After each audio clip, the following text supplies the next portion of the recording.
स्नातक तृतीय वर्ष हिंदी साहित्य के विद्यार्थियों, द्वितीय प्रश्न पत्र हम अभी तक अध्ययन कर रहे थे आचार्य हजारी प्रसाद द्विवेदी का निबंध कुटज। तो हजारी प्रसाद द्विवेदी के जीवन परिचय के बारे में पूरी तरह से जान चुके हैं। कुटज निबंध भी प्रारंभ कर चुके हैं हम, और पिछले 2 पार्ट में इसका अध्ययन कर चुके हैं। आज उसका पार्ट 3 आगे से हम पढ़ना प्रारंभ करते हैं कि जब कुटज के वृक्ष के बारे में जो भी हजारी प्रसाद द्विवेदी ने बताया कि किस तरह से ये बढ़ता है और किस तरह से ये पनपा है, उसकी सारी जो छवि बताई कि किस तरह से संस्कृत में उसकी गलतियों को थोड़ा मुखरित करने के लिए उसके नाम में किस किस तरह से परिवर्तन किए गए।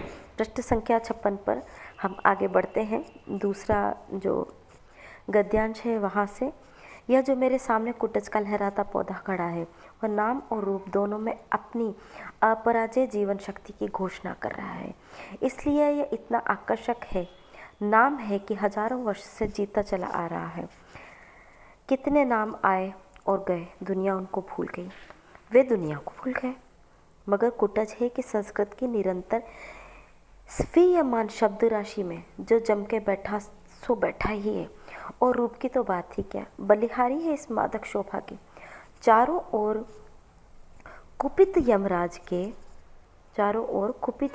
के दारुण निश्वास के समान धधकते लोग में भी यह हरा भरा है, और दुर्जन के चित्त से भी अधिक कठोर पाषाण की कारा में रुद्ध अज्ञात जल स्रोत से बरबस रस खींचकर सरस बना हुआ है, और मूर्ख के मस्तिष्क से भी अधिक सूने गिरी कांतार में भी ऐसा मस्त बना है।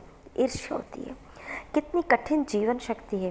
प्राण ही प्राण को पुलकित करता है, जीवन शक्ति ही जीवन शक्ति को प्रेरणा देती है। दूर पर्वतराज हिमालय की हिमाच्छादित चोटियां हैं, वहीं कहीं भगवान महादेव समाधि लगाकर बैठे होंगे। नीचे सपाट पथरीली जमीन का मैदान है, कहीं पर्वत नंदिनी सरिताएं आगे बढ़ने का रास्ता खोज रही होंगी।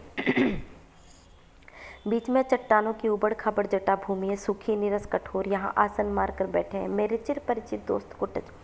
एक बार अपने झबरीले मूर्धा को हिलाकर समाधिनिष्ठ महादेव को पुष्प स्तवक का उपहार चढ़ा देते हैं, और एक बार नीचे की ओर अपनी पाताल भेदी जड़ों को दबाकर गिरी नंदिनी सरिताओं के संकेत से बता देते हैं कि रस का स्रोत कहाँ है। जीना चाहते हो, कठोर पाषाण को भेद कर पाताल की छाती चीरकर अपना भोग्य संग्रह करो, वायुमंडल को चूस कर झंझा तूफान को रगड़कर अपना प्राप्य वसूल लो, आकाश को चूमकर आकाश की लहरों में झूमकर उल्लास खींच लो। कुटज का यही उद्देश्य है। दुरंतर जीवनी शक्ति है, कठिन उपदेश है। जीना भी एक कला है, लेकिन कला ही नहीं, तपस्या है। जियो तो प्राण ढाल दो जिंदगी में, ढाल दो जीवन रस के उपकरणों में। ठीक है, लेकिन क्यों? क्या जीने के लिए जीना ही बड़ी बात है? सारा संसार अपने मतलब के लिए ही तो जी रहा है। याज्ञवल्क्य बहुत बड़े ब्रह्मवादी ऋषि थे। उन्होंने अपनी पत्नी को विचित्र भाव से समझाने की कोशिश की कि सबको स्वार्थ के लिए है।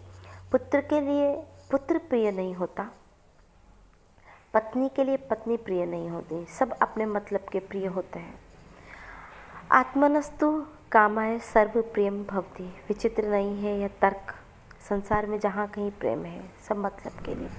सुना है पश्चिम के हॉब्स और हेल्वेशियस जैसे विचारकों ने भी ऐसी ही बात कही। सुन के हैरानी होती है। दुनिया में त्याग नहीं है, प्रेम नहीं है, परार्थ नहीं है, परमात्म नहीं है, केवल प्रचंड स्वार्थ, भीतर की जिजीविषा, जीते रहने की प्रचंड इच्छा ही अगर बात हो, तो फिर ये सारी बड़ी बड़ी बोलियां जिनके बल पर दल बनाए जाते हैं, शत्रु मर्दन का अभिनय किया जाता है, देशोद्वार का नारा लगाया जाता है, साहित्य और कला की महिमा गाई जाती है, झूठ है।